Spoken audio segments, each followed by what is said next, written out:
My name is Ross with Freedom Financial.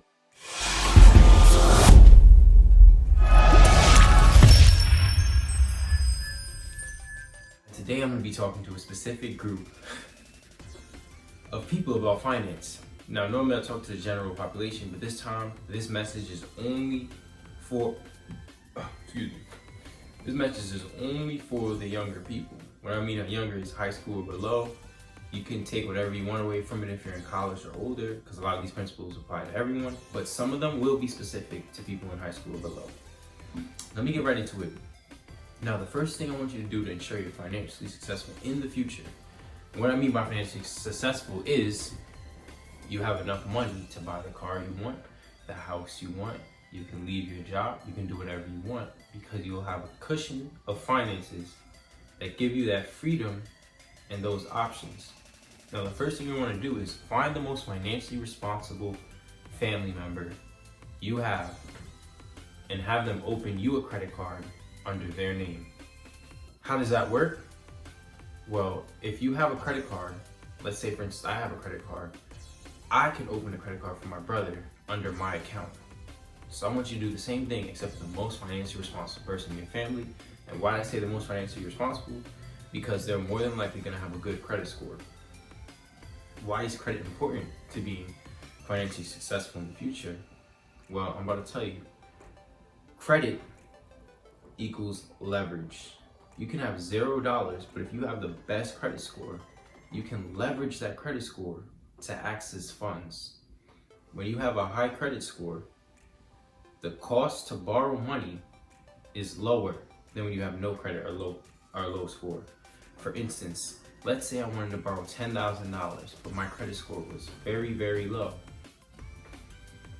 They would charge me an arm and leg. Essentially, by the time I paid that $10,000 off, I would owe another $10,000 just off of what they charged me to borrow.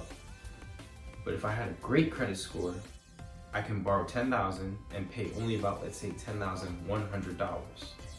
So which would you rather do? Borrow $10,000 and end up paying $20,000? Or borrow $10,000 and end up paying $10,100? Most people would choose the second option because obviously it saves you more money. So make sure you open a credit card under your most financially stable relative's name. That way, by the time you're out of college, you'll have a great credit score. Now, here's the second thing that will help you be financially successful, and it's going to be taking an exam. I know you're probably thinking like, how can taking an exam help you be financially successful? I hate taking exams. I do also, I understand. But this exam is very unique because it directly impacts your finances. And I'm talking about the PSATs. Don't get them confused with the ACTs and SATs. While those exams are very important, I want to focus on the PSATs. Let me tell you why. The ACT and the SAT will determine what school you get into. You can get into Harvard or Yale, but the cost can be so expensive you end up with $300,000 or $400,000 in debt.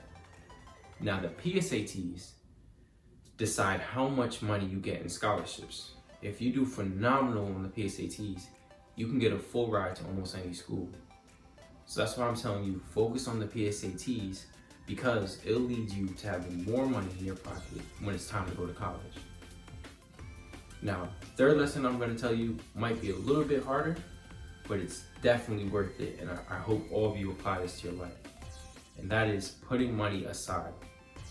Whenever you get any money, whether you work, whether you get money on your birthdays or Christmas, or you just come by money however you come by it, lunch money, whatever, I want you to get in the habit of taking some of that money and putting it aside and saving it. Make sure whatever it is, it's at least 10%. So if you get $10 for lunch money a day, put aside at least $1. Now, at the end of the day, you're probably thinking, I'm not putting aside a lot of money, but it's about building the muscle in your brain of being financially responsible. They say if you can't handle a small sum of money, you won't be able to handle a large sum. So if you can't manage $10, you're not going to be able to manage 100,000, much less you'll be able to manage $1 million. So I want you to practice from now managing the small amount of funds.